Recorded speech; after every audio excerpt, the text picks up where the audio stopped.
joining me again. And today I have a very special author sitting with me today, the author of Rough Diamond. Please, I'd like you to meet her today. Can you introduce yourself? Yes, my name is Thea Khama, and I'm the author of Rough Diamond, and very, very nice to be here today. Thank you so much. When I first saw the cover of Rough Diamond, and knowing you, and as a public figure, I was a bit shocked. Like, I wasn't expecting it, and I thought, okay, maybe this is a book about, Botswana is renowned for diamonds. And I thought, okay, maybe it's just about diamonds. But I was so drawn to the picture in the book and everything. And I was like, okay, I'm going to get myself a copy. And I did, and loved the read. There was this whole cover actually drew me to reading the book. Can you give us just a small summary of Rough Diamond? Well, Rough Diamond is a memoir. It's starting from when I was in the womb, actually. Yes. And then it carries on to my early 20s. Right. And when I just had children, was in Botswana, was adopted by the tribe. And that's where I leave it. I don't go into the whole politics of the Khama family. Unfortunately, for some readers, they may think that's what it's about. Right. But it's really about my becoming, who I am today, and why I am the way I am, why you might see me being the way I am in public. Okay. And yes, that's what I wanted people to know in more depth about my life. When I started reading the book, and you start from being in the womb, I was taken aback, because then I realized further on as I read that there's so many parts of you that you as an adult now come to discover, and that's what it did for me, because there's things you have to come out of that start all the way back then. And that maybe you can talk about that a bit? So those years of my life were really a healing journey. Right. And so I wanted the book not to be all doom and gloom, but also to have some pockets of the healing aspect and the beauty that I experienced in life. Yes. So I do tell hard stories in there, difficult stories, which was healing for me anyway, writing it. But I always want people to get a message out of that. That's really what the book is. And the reason it's called Rough Diamond is because I was literally squeezed, like a diamond would be squeezed in the earth. And so that's how I was. And also I'm very close to nature. Right. So you will see that in the book as well. Definitely. Yes, there's a lot of camping and hiking in the book, which I find very, very, very nice. But also, just to go off my organized trail, there was a part on scene 15 where you get stung by a scorpion. Yes, and I am a Scorpio. Yes, you mentioned that. And there's something you mentioned actually in that same scene that says, that for me is this where she almost starts discovering herself, because you mentioned that you are a Scorpio. And what I took was not so much the scorpion biting, but that they're small and dangerous. And you almost said, am I as such? Yes. And it's something that should stay with you, so to speak. Like, you can actually relate to being small, but not so weak. Yes, exactly. That's what I took from it. Wow, fantastic. I hope that's where you were going with that. It's so amazing to hear what different people come up with and what different people are saying to me since I've read the book. That's maybe one of the best parts about writing a book. Wow. Yeah. Okay. Getting the feedback. Definitely. For me, the different demographics that you touch from the beginning of the book right up until you're a young woman. And obviously the foundation, when it ends, it's the foundation of your full womanhood, the establishment of who you come to be. There's different significant pinnacles that obviously shape you in certain ways. Initially, it's in your mother's womb and the stuff you go through within that.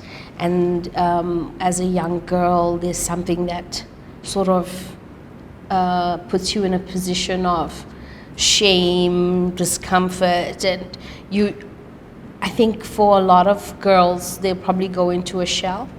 I think you almost did the same thing with the book, and then obviously now in your teenage years. So those pinnacle stages, how did you now come to say, I'm not that person? Or you say you went through a healing process, right? So how would I heal from coming from a broken home to begin with, without my knowledge of it being broken? That's my question. But spiritually, I also believe that things are passed to you in a mom's womb, and it's actually the mother's job to make sure sort of that it's not all negative. Yes. But it happens to a lot of people. It happens with different people. What would you say to young women, men, children out there who are probably going through something like that, and how does your journey help them come out of certain things? First of all, how did I come to that realization that I am not my experiences, but that I am something more? You know, I really believe personally that I was guided, and I believe that if we all stop and listen, we will be guided. If you are going through a difficult time, you just need to be able to stop and hear. And I just had a natural gift of hearing and receiving these guidances. But it's something that any of us can do at any time. If we just pause and go into nature, I always believe that, I think that because I was in nature so much as a child, that helped me along. It really, nature had my back, and through nature I saw signs, I saw visions, I had experiences, and it was also having a great imagination.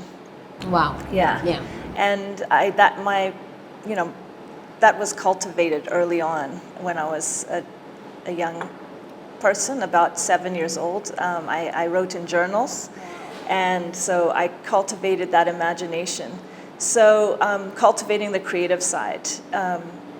Everybody has it, some to more of a degree than others. But that's something that you can lean into, and I lent into. So I was really fortunate in that way. The messages in the book, they're not messages telling you what to do. Right. But I think people are gathering from my life experience, oh, I could do something differently here. Oh, she did that, I can do this.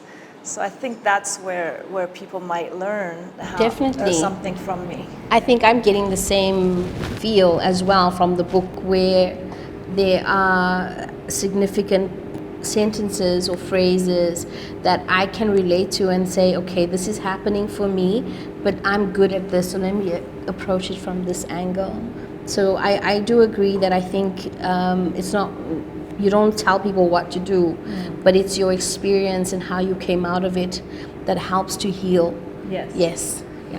And also, I would say in the beginning of each chapter, I created sort of like an inside look at the chapter by the heading and the quotes. Yes. And so the quotes have something to teach as well. Definitely. And you can go to the quotes, go back to the quotes and look there and get more out of it. Yeah. Yes, your headings are quite, actually, there's quite a few that when you read them and then as I'm going through the chapter, it's actually, wow, okay, that makes so much sense. Yes. There's a few that I've actually labeled that I wanted to go through that I actually resonate with, I liked a lot. In your healing process, in your discovering process, did you come to that only when you started writing the book, or was it something you came through and then took a while to write the book? It's something I came through and then took a while to write. And yes, I mean, I have been writing this book for 10 years almost. During that time, there were times where I had to take a break, actually, and I had to breathe. And there was one time when I was in Canada, and I actually scared myself to almost into a panic.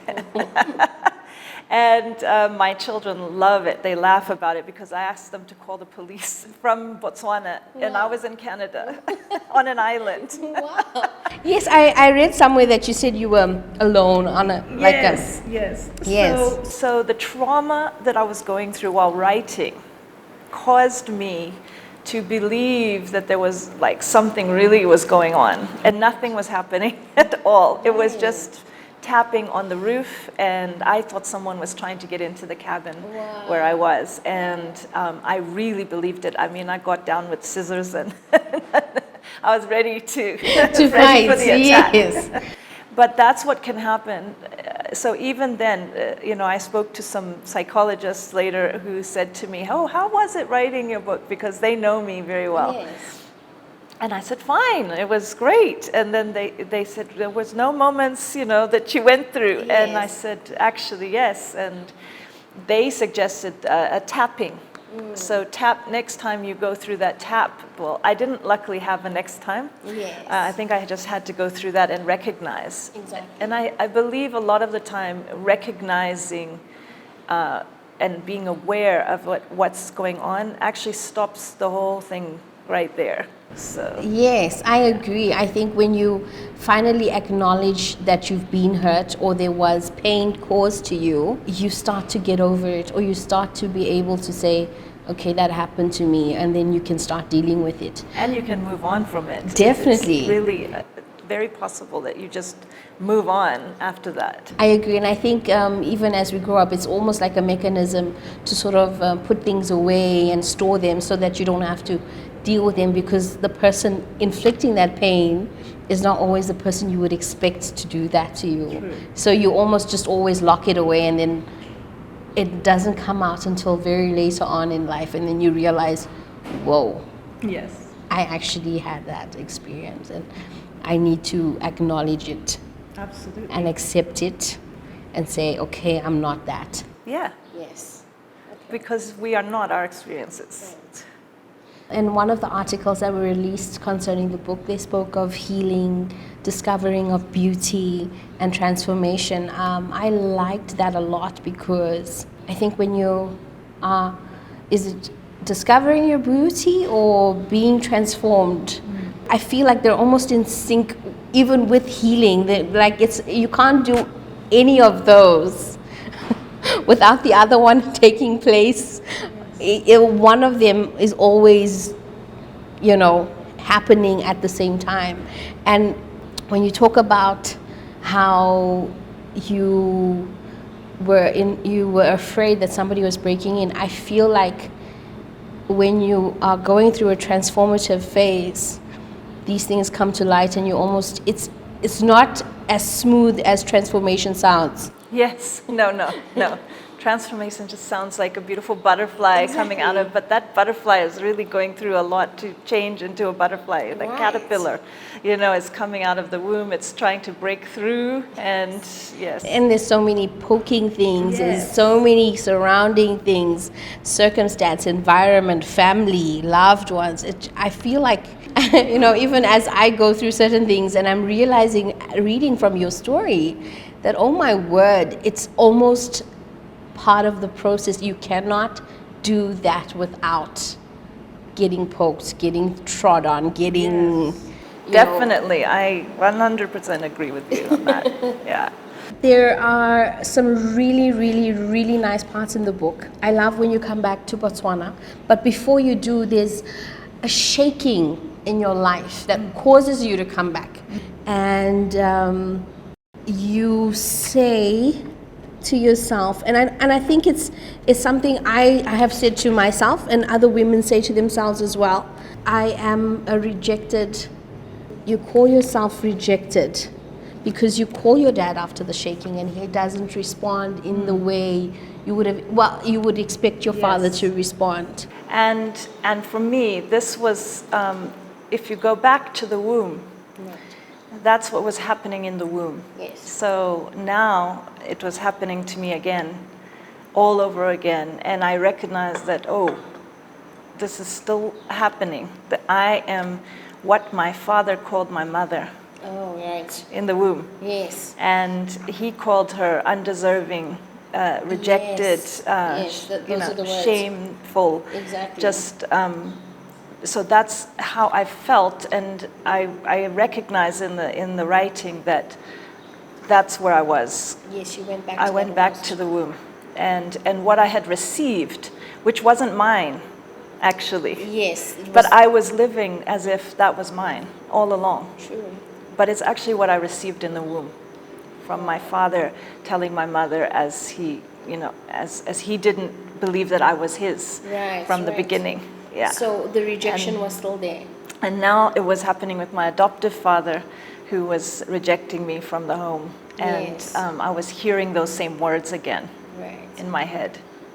In my own experience of being rejected and from a father, it's like they don't know they do it, but they do it, and it is such an overwhelming experience, because this is the man that you call father, someone you aspire to respect and gain love from, and he's supposed to shower you with all these blessings and love. Yes. And it's never always the case. They don't always see you for who you are.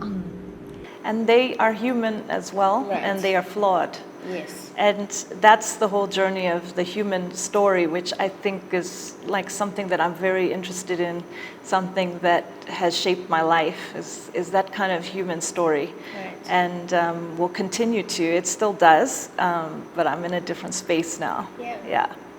So I started off by saying there was a shaking, and I feel like that was almost God's way of getting you back to Botswana. For me, that's how I perceive it, and I know I'm not supposed to do that, but I feel like that was you coming back and being made to come back here and start over. Yes. And I really started afresh again once I landed back here in Botswana. Definitely. And on this land. And basically, I've shaped my life again. So there's a whole nother story, since where I end to where I am now. Yes. One day maybe I'll tell it. But it basically, I had to relive my life and reinvent myself and become who I am today. Yeah. Right. Through that. But I do believe in God, and I do believe that I was guided here. Definitely. I feel the same way, having read the book. I loved, there were certain things that you write. I am a stargazer, and you should always keep a stargazer by you to remind you of your dreams. Yes. I love that you remember that. I remember that. I haven't spoken to you for a while now. I feel like that is you, a stargazer, and somebody ought to keep you close for my dreams to come alight. Yes. I could have somebody like you by my side. And your friend gave you that? Yes. Yes. And I never forgot it. And I think it's amazing that he gave you that. I feel he probably did it nonchalantly. Yes, probably. But maybe he knew a little bit. A little bit, right? He knew a little bit. I think so. Yeah. Blown away by the romance that comes after that. When you hear about the Khama gentleman, you never see them in this light. So it was quite pleasing to see that he's a romantic. Yeah. Yes.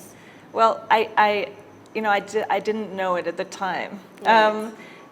How much, when I describe it there, and then you shared when you met me before that was so amazing for you. I never actually thought that anyone would be like amazed by that chapter, that part. Yeah, he did court me, yes. It was beautiful. It took him a month to kiss you. That's another thing that just blew up. I didn't read that until the next chapter, and it's like, kissing after a while. I was like, what? 1 month? Oh, I thought that was very precious, actually. And you felt wooed, right? Yes, I felt wooed. I actually didn't even know that I was being wooed.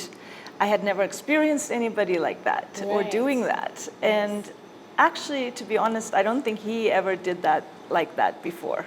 And so it was a unique thing to us. And and it's a great start to where we Where went you, to. yes,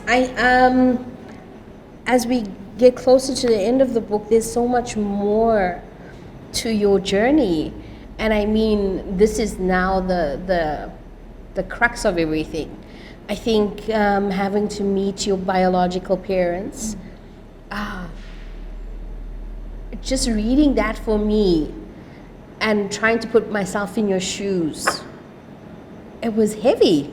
It was really heavy. But I think anybody who's been through that would obviously be able to relate and say, you know, you can come out of that and be okay, and be able to let go of it and still be in touch, but have your restrictions and limitations.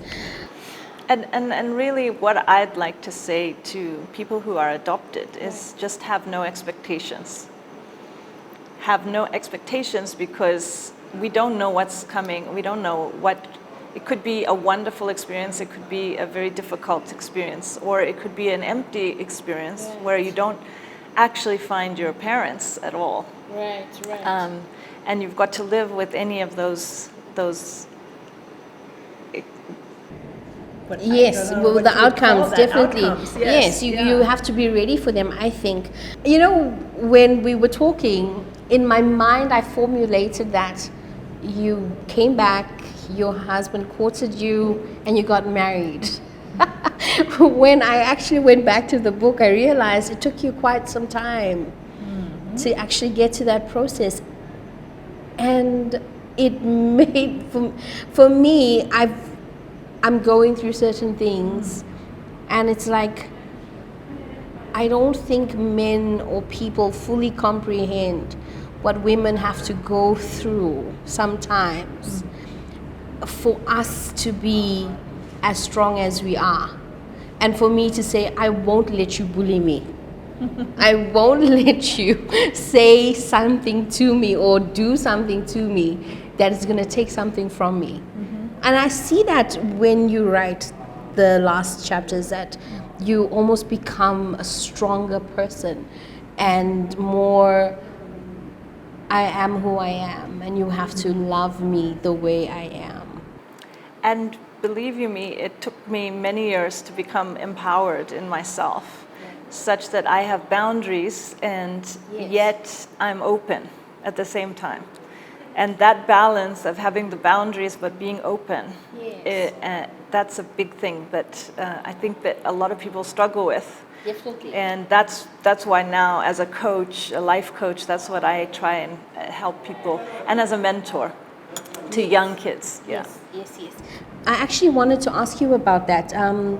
Do you want to talk to the teenagers about being a mentor and a young coach? You have something that you do for them. Yes, I wanted you to introduce that and maybe talk about it. Sure. So I have Teen Spirit, which is for the last 10 years, I've been running camps for youth from all walks of life in Botswana. And it's been mostly down in Gaborone. I'm hoping to expand the program this year. There's more mentors who are coming through that want to mentor young people. And this is an emotional upliftment program. So it's not a mentor program in business. It's not a mentor program in learning how to, do mechanics or something else. So this is for your emotional well-being. Right. And so that's hard for a lot of teachers to get, but because I've been at school-based mainly, I've been at the schools, and they want to see that the program works academically, so it helps the kids academically. And guess what, it does, but it sometimes takes time.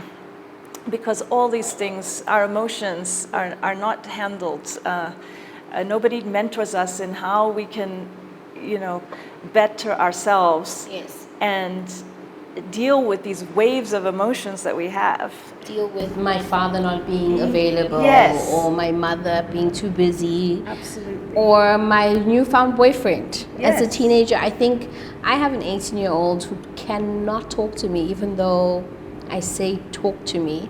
But I find she struggles when there's a boy that likes her and she doesn't know how to deal with it. And even though I feel like I have I have the treasures that could help her deal with it, she doesn't see me as somebody she can speak to. Yes. And this is why we come in and intervene, and we are there, and a lot of their peers are there. They're just a little bit older than them. They've been through the program before, and then they come in, and they come in as camp counselors. We call them teen spires, and they come and support them, and then they also do trainings with me, and I train them up to become mentors and themselves, and then they come in as mentors and give them the experience.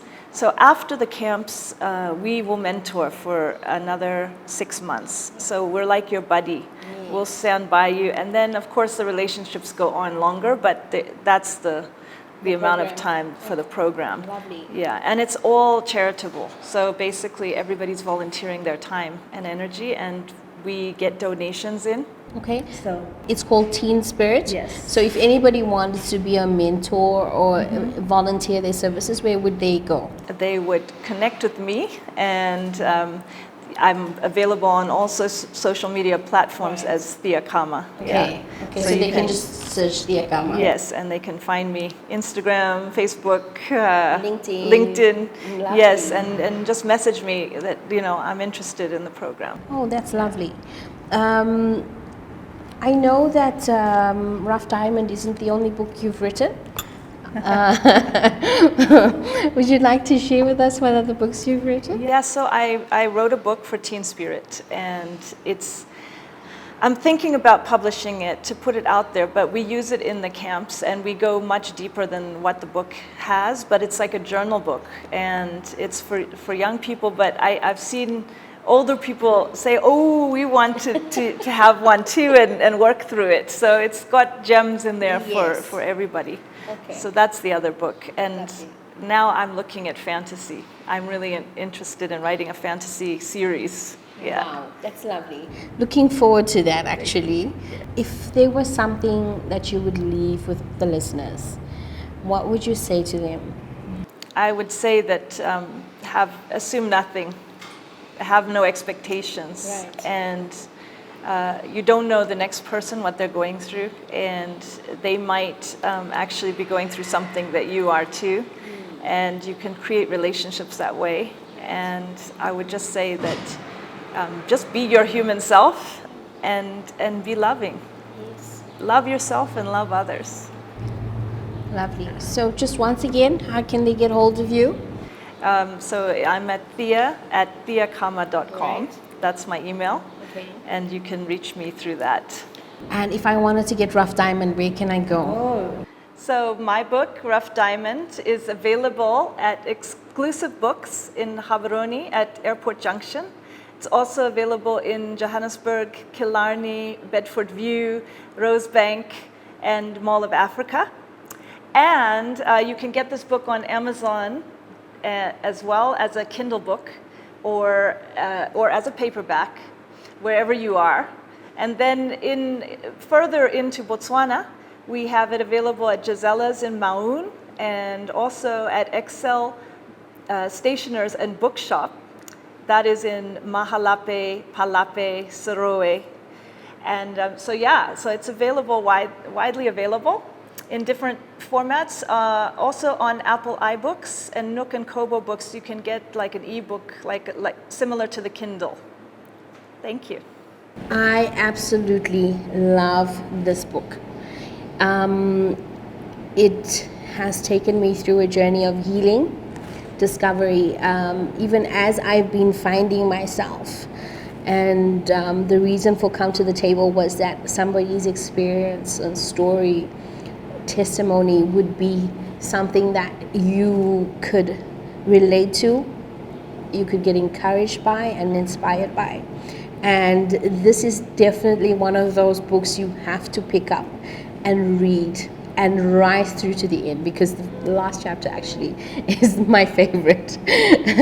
So please go out and get a book. Exclusive books, as she has said, Amazon. Please follow her on Facebook, Instagram, LinkedIn, at Thea Khama, and you'll have the time of your life. Thank you. Hi, my name is Thea Khama, and you are watching Come to the Table with Natasha Thompson.